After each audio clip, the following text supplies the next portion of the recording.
Χριστούγεννα. Να τα δω λίγο. Πάνω κάτω παρόμοιο θα είναι. Δηλαδή, όλη την εβδομάδα. Τουλάχιστον μέχρι τα Χριστούγεννα δεν Μαϊμού Χριστούγεννα. Γιατί νομίζεις ότι χιονίζει τα Χριστούγεννα?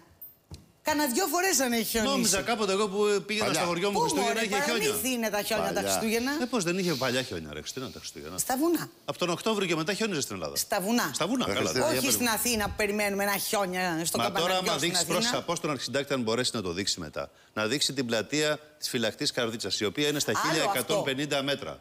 Προσέξτε εδώ. Εδώ είμαστε, εδώ είναι η πλατεία μας. Κοιτάξτε εδώ, παιδιά, εδώ. Είναι πλατεία αυτή για 1150 μέτρα. Κοιτάξτε εδώ. Δεν έχει τίποτα. Αυτό είναι χιονάκι. Αυτά τα ψηλά που βλέπεις εδώ είναι χιονάκι.